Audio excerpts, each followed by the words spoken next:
बिस्मिल्लाहिर्रहमानिर्रहीम। स्टूडेंट्स, मेरा नाम तौसीफ़ुल हुसैन है और मैं आपका कंप्यूटर साइंस का टीचर हूँ। स्टूडेंट्स, हम ये देख रहे हैं कि कोई भी प्रोग्राम कैसे डेवलप करना है, कोई भी प्रोग्राम डेवलप करके उससे प्रॉब्लम कैसे सॉल्व करवाना है। तो स्टूडेंट्स, आपको ये बताया गया है पिछले लेक्चर्स में कि उसके कुछ स्टेप्स होते हैं। उसके जो 2 स्टेप्स हैं, defining the problem, analysing the problem, तो उसको हम डिस्कस कर चुके हैं। अब हम जो थर्ड स्टेप है एल्गोरिदम डिजाइन करने वाला, उस स्टेप के बारे में बात करेंगे। तो पहले हम डेफिनेशन देखेंगे कि किसी भी एल्गोरिदम की क्या डेफिनेशन है। Algorithm development, it is step by step procedure of how to arrive at solution of a problem. ये एक तरीकाकार है जिसमें कुछ स्टेप होंगे, उसमें कोई पहला स्टेप होगा, कोई दूसरा स्टेप होगा, कोई तीसरा स्टेप होगा।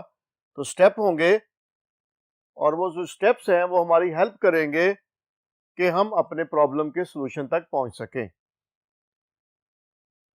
डेफिनेशन एल्गोरिदम की, a sequence of steps for solving a problem is called algorithm.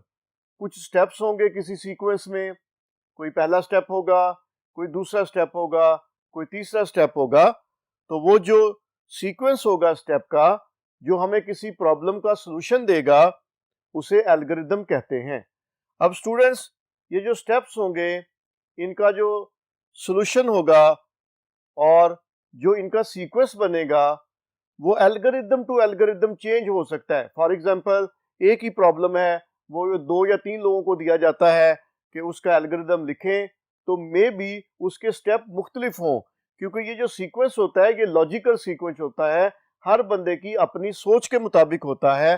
तो एल्गोरिदम के अंदर जो स्टेप भी और हो सकते हैं और उनका सीक्वेंस भी man to man, programmer to programmer vary कर सकता है, क्योंकि हर बंदा जो एल्गोरिदम लिखेगा वो अपनी लॉजिक के मुताबिक, अपनी सोच के मुताबिक लिखेगा, और सोच जो होती है, जो लॉजिक होती है, वो मैन टू मैन वेरी करती है।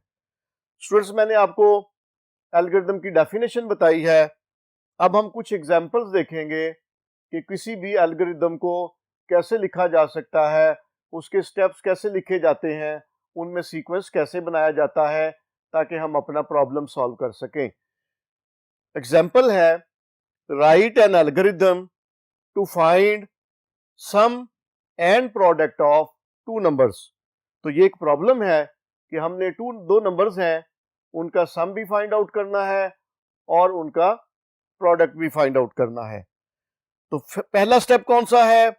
Take 2 numbers from users whose sum and product is to be calculated. तो ये पहला स्टेप ये है कि वो 2 नंबर जिनका हमने सम लेना है, जिनका हमने प्रोडक्ट लेना है, वो जो इस प्रोग्राम का, इस एल्गोरिदम का यूजर है, उससे वो 2 नंबर्स लिए जाने हैं।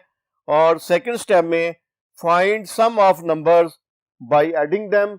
वो जो 2 नंबर्स हैं जो हमने यूजर से लिए हैं, उनका सम फाइंड आउट करना है उनको ऐड करके। स्टूडेंट्स, अब हम चलते हैं अपने नेक्स्ट स्टेप की तरफ।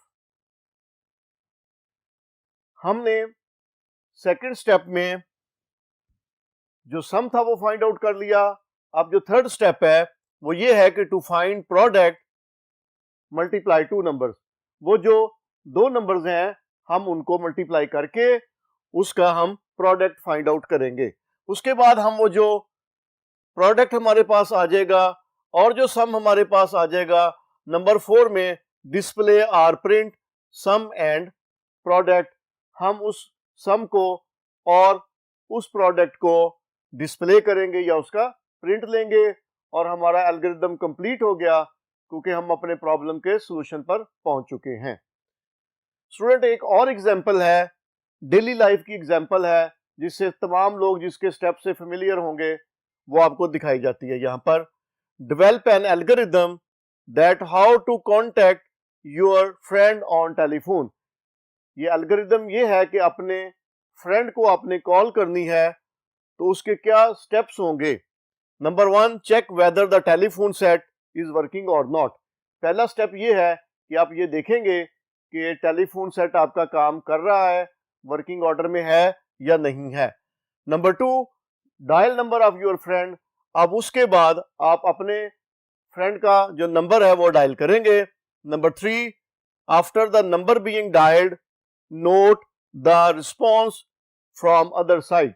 आप नंबर डायल करने के बाद दूसरी साइड पे से देखेंगे कि आपको टेलीफोन सेट पे क्या रिस्पॉन्स मिल रहा है। स्टूडेंट्स, अगले स्टेप को डिस्कस करने से पहले आप ये देखें कि जो हर स्टेप है उसकी एक सीक्वेंस है, तरतीब है। आप एल्गोरिथम के अंदर स्टेप्स का सीक्वेंस चेंज नहीं कर सकते, क्योंकि वो जो स्टेप है, जो एक स्टेप हो रहा है, वो फर्दर अगले स्टेप का जो है वो बेसिक चीज होगी। और जो फॉर एग्जांपल थर्ड स्टेप हम कर रहे हैं, तो सेकंड स्टेप कंप्लीट होगा तो आप ये देखेंगे आप थर्ड स्टेप पे जा सकेंगे। तो इसका सीक्वेंस नहीं चेंज किया जा सकता। तो स्टेप नंबर 4 है कि if number is busy return to wait process. आपने थर्ड स्टेप में नंबर को डायल किया और दूसरी साइड से आपने रिस्पांस को देखा, और अब आप ये देखते हैं कि दूसरी साइड से आपको रिस्पांस मिलता है, तो फिर आप क्या करेंगे, और अगर रिस्पांस नहीं मिलता तो फिर आप क्या करेंगे। तो fourth step, if a number is busy return to wait process. अगर दूसरी साइड से आपको बिजी का रिस्पांस मिलता है तो आप वेट करेंगे and dial again after some time, और थोड़ी देर के बाद आप दोबारा डायल करेंगे। और अगर आपको दूसरी साइड से आपको बेल नहीं आती, if not then listen the bell. क्या नॉट, क्या कि अगर आपको दूसरी साइड के ऊपर इफ द नंबर बिजी मिलता है तो फिर आप वेट करेंगे, और अगर आपको नंबर बिजी नहीं मिलता, if not then listen the bell and wait for response. आप दूसरी साइड से जो आपको बेल सुनाई दे रही है आप उसको सुनेंगे और उधर से रिस्पॉन्स आने का वेट करेंगे। उसके बाद फिफ्थ स्टेप है, if no reply it will mean that nobody is present to attend the phone, put down the telephone set. क्योंकि आप बेल के ऊपर उधर साइड से, अदर साइड से रिस्पॉन्स का वेट कर रहे हैं, अगर तो कोई आपको रिप्लाई नहीं आता तो इसका मतलब है कि कोई भी शख्स आपका फोन सुनने के लिए प्रेजेंट नहीं है और आपने अपने फोन को पुट डाउन कर देना है। और छठा स्टेप क्या है, if somebody replies then ask for your friend. अगर दूसरी साइड से आपको रिस्पॉन्स मिलता है और आपसे कोई बात करता है तो आप अपने फ्रेंड के बारे में उससे पूछें। नंबर 7 स्टेप है, if your friend is not available leave the message for him. अगर आपका फ्रेंड अवेलेबल नहीं है तो आपने उसको जो भी मैसेज देना है, जो भी पैगाम देना है वो दे दें। और इफ अवेलेबल, अगर आपका फ्रेंड अवेलेबल है देन टॉक टू हिम। तो इसके साथ ही आपका जो प्रॉब्लम था वो सॉल्व हो गया कि आपने इस एल्गोरिथम में अपने फ्रेंड से बात करनी थी फोन के ऊपर, तो आपका उससे कांटेक्ट हो गया और आपने बात कर ली, आपका प्रॉब्लम सॉल्व हो गया। स्टूडेंट्स, अब हम इसी एल्गोरिथम डिजाइन करने की एक और एग्जांपल देखते हैं। तो स्टूडेंट्स, एक और example, develop an algorithm to find larger from two numbers. दो नंबर्स हैं आपके पास और आपने ये देखना है कि उन दो नंबर में से लार्जर नंबर कौन सा है। तो इसका पहला step, take two number from user as A and B. अब ये देखें स्टूडेंट्स, हमने जो इस एल्गोरिथम का यूजर है या प्रोग्राम का यूजर्स है उससे हमने दो नंबर्स लिए और उनको नेम भी दे दिए।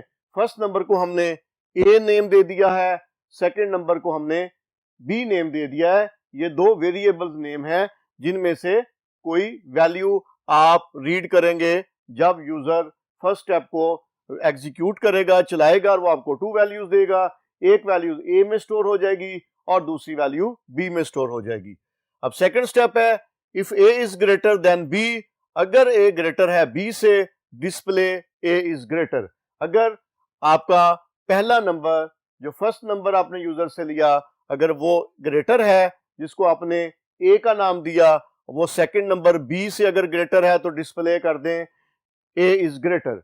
इसी तरह से थर्ड स्टेप में, if b is greater than a, अगर आपका सेकंड नंबर जो बी है वो ग्रेटर है फर्स्ट नंबर से जो ए है, तो डिस्प्ले कर दें बी इज ग्रेटर।